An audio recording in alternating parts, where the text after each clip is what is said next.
Ferdinand III, a few years after gaining the throne of Castile, would find himself at the head of a large army, traversing the central Meseta on his way to putting down a rebellion. Gonzalo, one of his nobles and the head of the House of Lara, had risen up in revolt. It was autumn of the year 1221.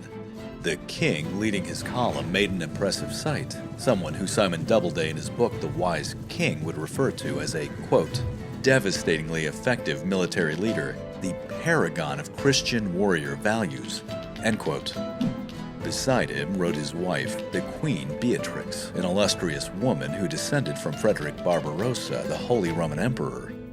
Now, despite the rigors of being on military campaign, she was pregnant and about to give birth to her firstborn. As a result, the army stopped at Toledo, a city that was built on a steep hill nearly encircled by the Tagus River. But this was more than just a mere fortress city. Inside her walls was a storehouse of knowledge. She was a veritable library of Alexandria where the culminated ideas and texts of the Islamic world, including what they could procure from ancient Greece, India, and as far away as China, had found their way into safekeeping. To the credit of the Christian king who took the city in 1085, that information would continue to be preserved. Indeed, it was here that knowledge would be translated into Latin and then be disseminated into Western Europe. And thus it was here in this intellectually fertile city that the Prince Alphonso X would be born. A suitable place and beginning for a man who would one day be known as El Sabio, the Wise. But while his father was the epitome of a warrior king, which, by the way, was a legacy that Alfonso tried extensively to pursue, the intellectual character of the young prince was hardwired just a little differently. It was a bit of an awkward position to be in. On one end, he wished to continue the fight against the infidel and increase the strength of his realm. But on the other, he had an admiration for Al-Andalus and the knowledge and wisdom he felt she possessed in abundance. In many ways, he was a product of his time. The world he would grow up in was rapidly changing and was becoming more open to new ideas. Simon Doubleday takes up the tale, quote, for the first time since the Roman Empire, the Great Sea, meaning the Mediterranean, became a hub of long-distance trade. Italian cities such as Genoa, Pisa, Venice, and further south, Naples, as well as southern French cities like Marseille, had begun to flourish in the 11th and 12th centuries, profiting from the import of luxury goods from the Levant. But equally vibrant were Barcelona, and especially the Mediterranean cities of Islamic Spain, which were deeply enmeshed with the luxury goods trade, and thus ultimately with the Silk Route that spanned the Asian continent. Even the distant city of Merv in modern Turkmenistan would be mentioned in a song dating from Alfonso's reign. End quote. This was a booming time for trade and culture in the Iberian Peninsula. So it should not come as a big surprise that the young prince enjoyed a childhood that was a reflection of an expanding and prosperous kingdom.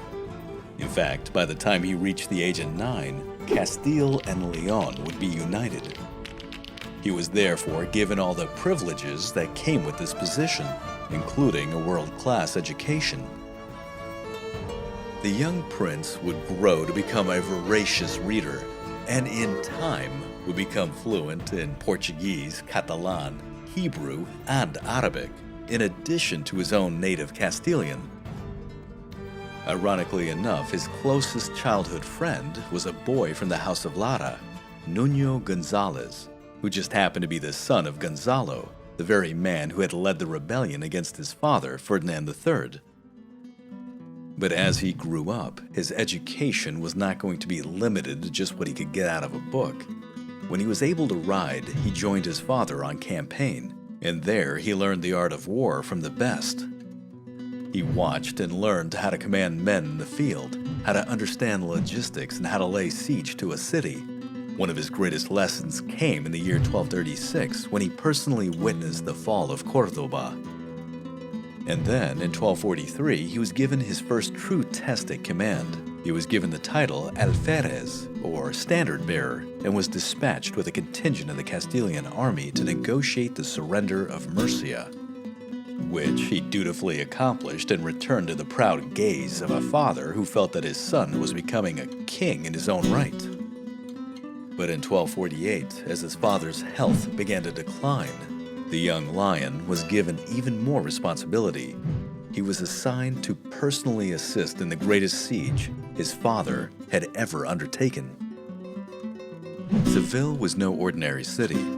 She was a prize that was valued as far back as the days of the Umayyad Caliphate. When the Almohads came, they made her an unrivaled capital of Al-Andalus. The city walls and aqueducts were improved. The famous Alcazar was created along with her stunning botanical gardens. In the heart of the city, a massive mosque was built along with an impressive minaret that only had her equal in Marrakesh. When the city fell to the Castilians in late 1248, Alfonso found himself enamored by what he saw as he rode in triumphantly alongside his father. The art, the architecture, the places of learning. The Almohad Tower of Gold alone was for him breathtaking. The Christian chroniclers, in retrospect, recorded the taking of Seville with grandiose. They emphasized that Seville, along with the other captured cities of the frontier, were quickly organized, and the lands were parceled out to the soldiers and the deserving nobility that fought under King Ferdinand III. But the chroniclers failed to mention how the frontier cities became near ghost towns. Because for the Muslims of Seville, who made up a majority of the population, it was a completely different story. They had been starved into submission and then were given a month to sell what they could and then get out. As a result, populating and attracting settlers to these frontier cities would continue to be a challenge for the Castilian monarchy for the next several decades. Nevertheless, this did not deter Ferdinand III in his final days from being absolutely captivated by the city. Seville would serve as his headquarters as he worked to beautify her again, despite the fact that his health continued to fail. Alfonso would stay close by as time permitted, but the young prince, now coming of age, needed a bride. In 1249, he married Yolanda, or Yolante, the daughter of the King of Aragon. And she, like many powerful women in this story, found herself being a decisive force to soothe tensions between Castile and Aragon, which she would have to do on more than one occasion, earning her the distinction of being a skilled diplomat. However, the prince would find himself being drawn back to the great city. Alfonso continued to take on more and more obligation to the crown, and was in Seville on the very last night of May 1252. That night, he was called to his father's side. He sat down in the king's chamber and held his father's hand. It was not much longer until he witnessed his father's death and heard his last words. "If you know how to preserve in this state that I leave you, you will be as good a king as I. And if you win more for yourself, you will be better than I. But if you diminish it, you will not be as good as I." These final words of the great warrior King Ferdinand III, which implored Alfonso to be a good king, if not a better one, were meant to be both advice and a challenge. Many historians say that these words bore into Alfonso like a nightmare, and they would haunt him to his final days.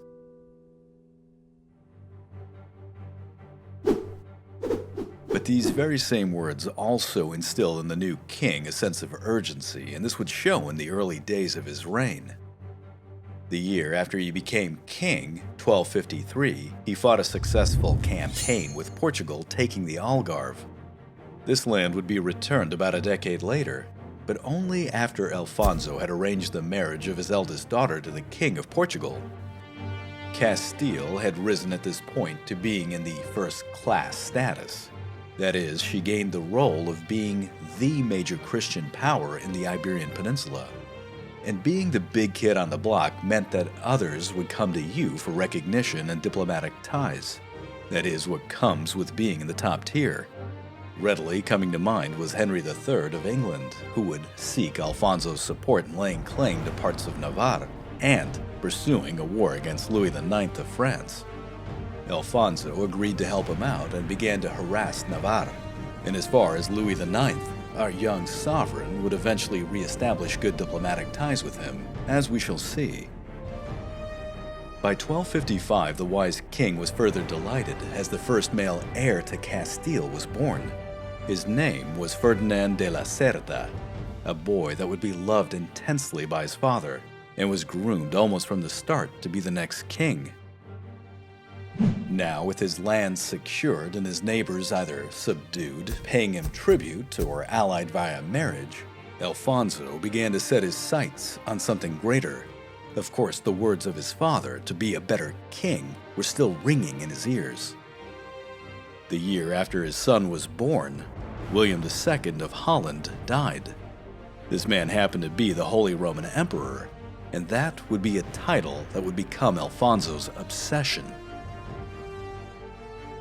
Alfonso had a powerful, relatively stable kingdom, a good economy, and could lay hereditary claim to the title through his maternal line. Again, his mother had descended from a prior Holy Roman Emperor. And what's more, the Pope at the time, Alexander IV, who would bestow the title, held Alfonso in high regards. So why not pursue this? And of course, keep in mind what it meant to be the Holy Roman Emperor. It was a mark of distinction that elevated one from being just a regional power to an international one. This was a title that had its foundations that stretched all the way back to the time of Constantine the Great.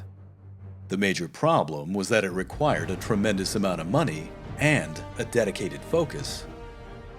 Alfonso X's obsession with this title would eventually cause him to debase his coinage, impose higher tariffs, and increase the tax rate, with the expected results of creating hardships for his peasantry, eroding his economy, and alienating his nobility. And if history has taught us anything, rulers have been deposed and/or killed for much, much less. Furthermore, in his pursuit to gain allies and recognition for his claim to the title, a considerable amount of his time and diplomatic attention would be directed towards Central Europe and away from domestic responsibilities. And to give you some sense of how involved he would pursue this illustrious goal for the next 20 years. But even though he was condemned for following this fixation, he was applauded for bringing about what some historians would refer to as the Castilian Renaissance. Alfonso considered himself a philosopher king whose purpose was to bring enlightenment and wisdom to his people. He valued the ideals of high culture and wished to reorganize his people under a system of universal monarchy, which some historians say he got the idea from the Almohad. Now, to get a better perspective of his motives, as a young child his father gave him a copy of the Book of 12 Wise Men, which emphasized, quote, "Wisdom is the love of all loves, the water of all fountains, and the memory of all people," end quote. This was an ideal that he really tried to embody, and Doubleday in his book really brings this home. Quote, "A Renaissance man before the Renaissance, or to be precise, before the Renaissance is traditionally believed to have begun, Alfonso was the most intellectually impassioned of all medieval rulers and the most creatively inspired. While other kings sought strength through cultural renewal, none equaled his commitment to literature, architecture, and the arts. Single-handedly, he exorcised the myth that medieval Europe was mired in a dark age," end quote. Alfonso would set about being a major sponsor of various works of literature on a variety of subjects, which included history, astronomy, games, art, philosophy, and law, to name a few. He would also be heavily involved in the translations of ancient texts from a variety of cultures. And he was also a patron to many developing universities, including establishing the charter for the University of Salamanca. Some of his developments would have some very far-reaching effects. The Alphonsine tables, for example, which were a catalog of stars, would serve as the backbone for navigation for centuries thereafter. And his Siete Partidas, the 7-part law code system that he developed, would be a reference for the law systems of countries that still exist today. Going to the more domestic side of things, it needs to be said that the treatment of non-Christians was not uniform in Castile. In the cities that had been a part of Castile, like Leon, Burgos, and Toledo, the Christian, Jewish, and Muslim communities were able to coexist, and to some extent there was a certain degree of convivencia. In fact, the wise king had a cosmopolitan court with dignitaries and officials from all three of the major religions. But in contrast, in the lands that were recently taken by his father, which was known as the frontier, and included cities like Seville, Jaén, and Córdoba, most Muslims were expelled despite their importance to the local economies. So make no mistake about this, Alfonso was not a fervent defender of the community of the three faiths. Non-Christians were persecuted and regarded as second-class citizens, and this in part would lead to major strife down the line. The playing field that was the Iberian Peninsula was made up of several competing states. Castile, by far, was the largest. Aragon, to the east, was still attempting to expand and had a tumultuous relationship with Alfonso. The same could be said of Portugal to the west. But the Christian kingdoms, despite a few times of conflict, were for the most part at peace with one another. To the south was the Emirate of Granada, the last major stronghold of Islam and for the most part a vassal of Castile. But in North Africa, a new dynasty had established herself, that of the Marinids.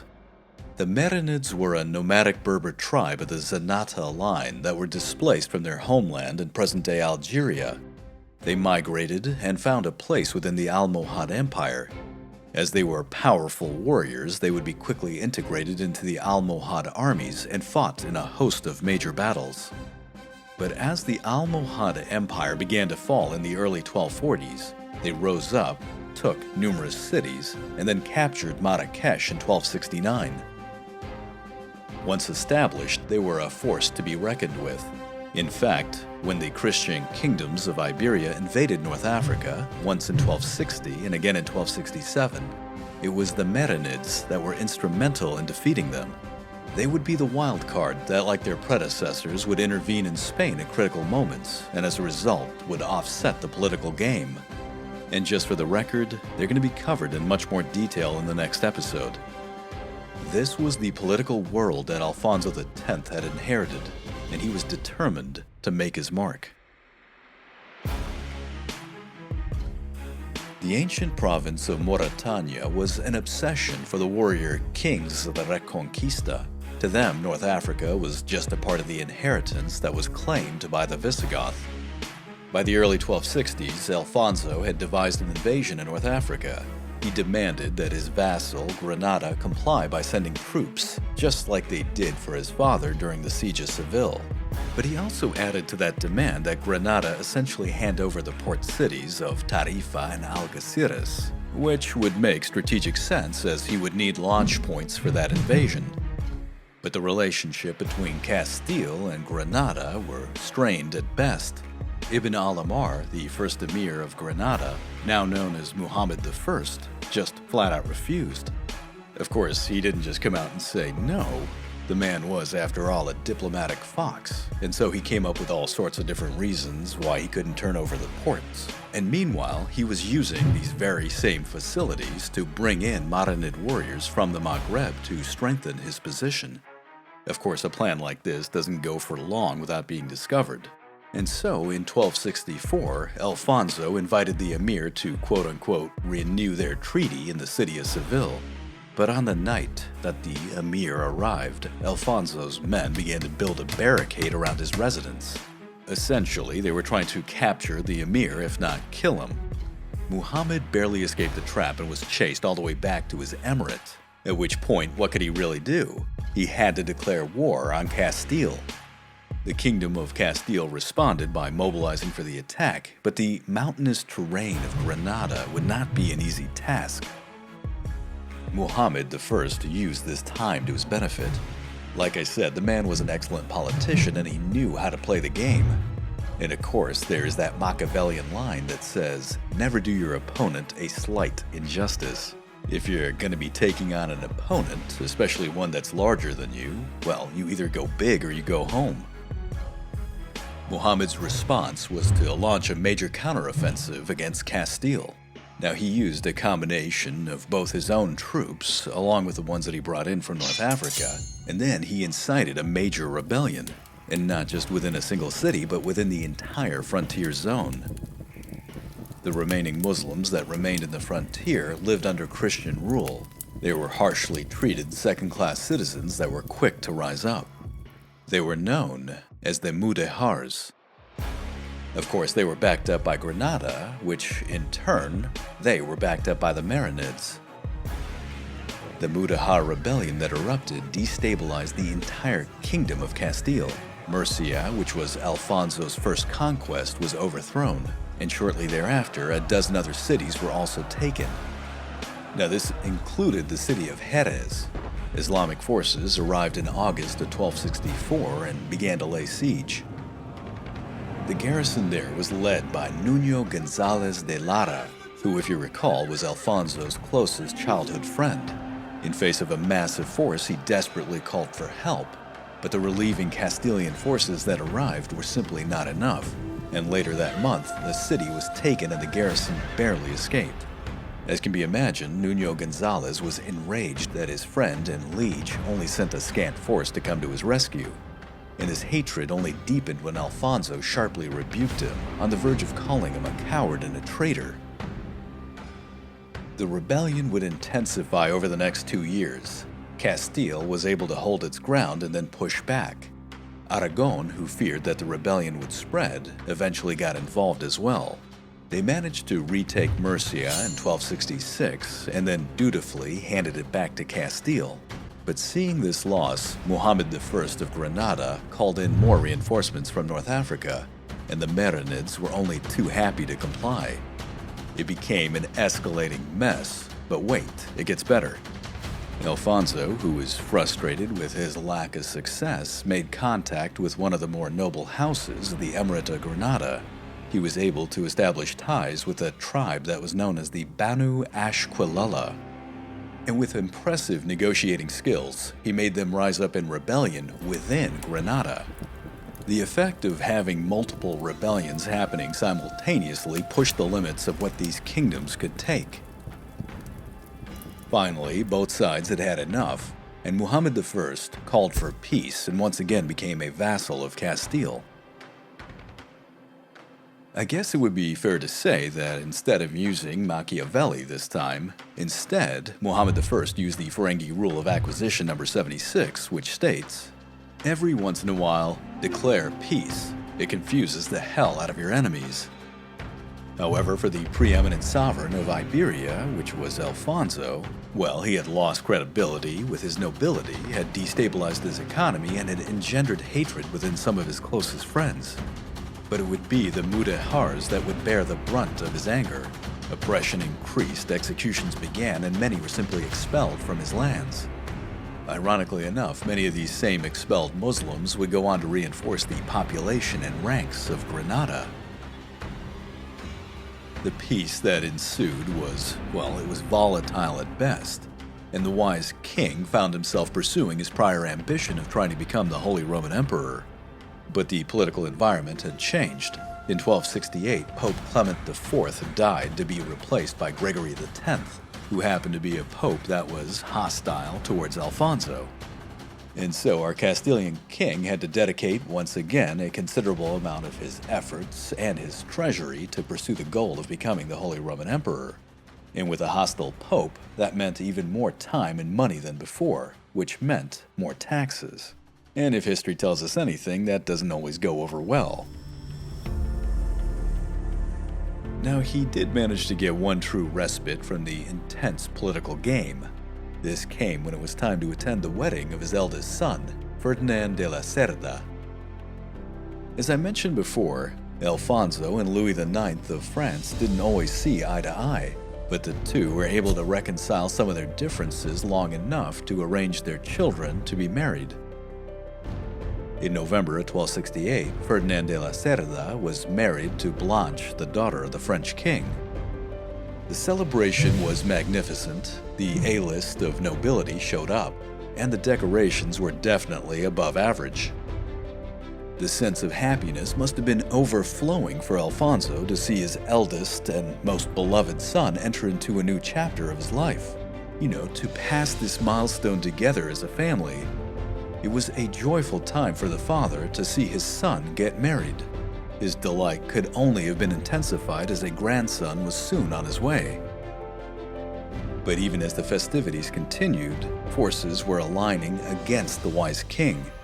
In the south, Muhammad I of Granada was in correspondence with a very disgruntled Nuño González de Lara.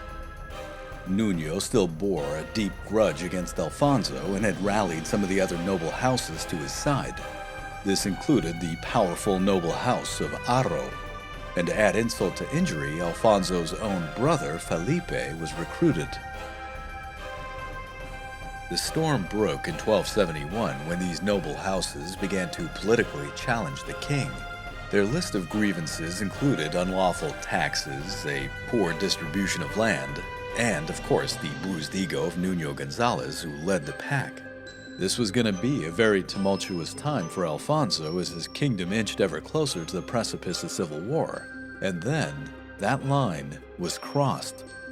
In 1273, the disgruntled Castilian nobility formalized an alliance with Granada, and a very pleased with himself Muhammad I readily took them in, along with their knights and their soldiers.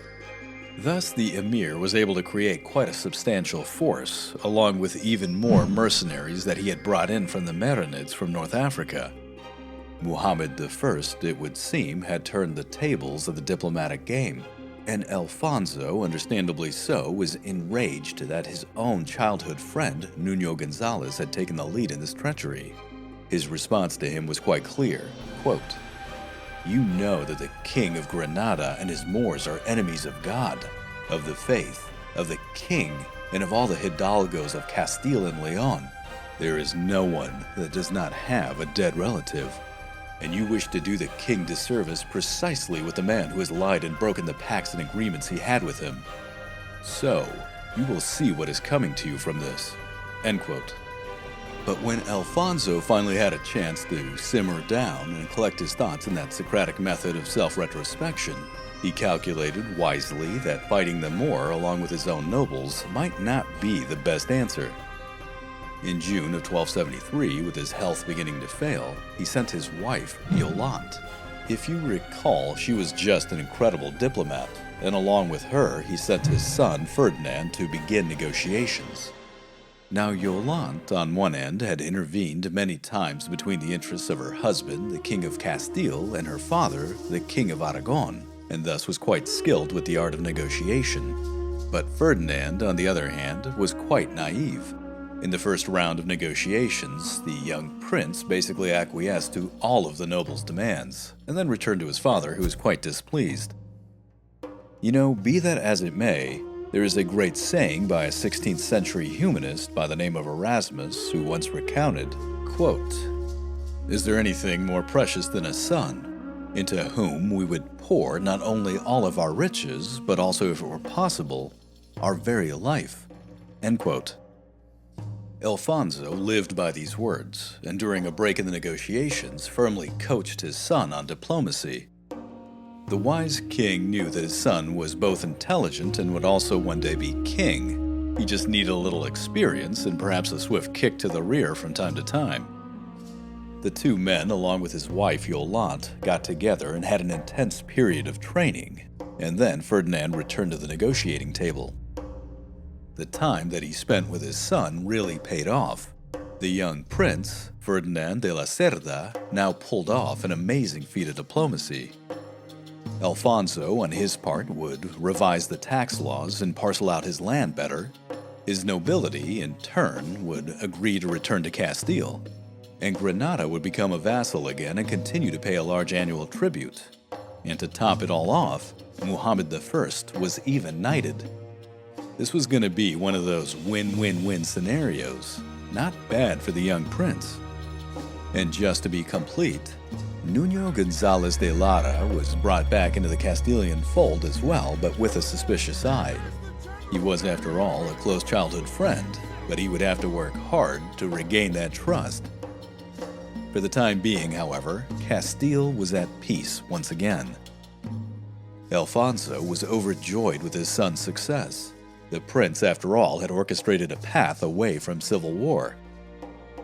But with that catastrophe averted, the wise king's prior obsession with becoming the Holy Roman Emperor resurfaced once again, and the king knew that his time for this was rapidly running out.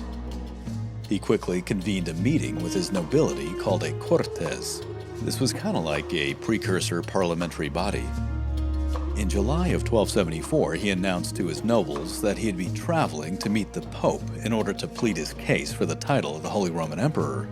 So he laid out his plans and made all the appropriate arrangements, and then feeling that his son was finally ready, he made him regent in his absence. Ferdinand was not exactly happy with the idea. He later met with his father after the meeting was over. He knew that the king's health was not the best and pleaded with him to stay. But Alfonso had already made up his mind and could not be deterred, and shortly thereafter he departed on his mission. It would be a long and difficult journey for the aging king, but father and son would never meet again.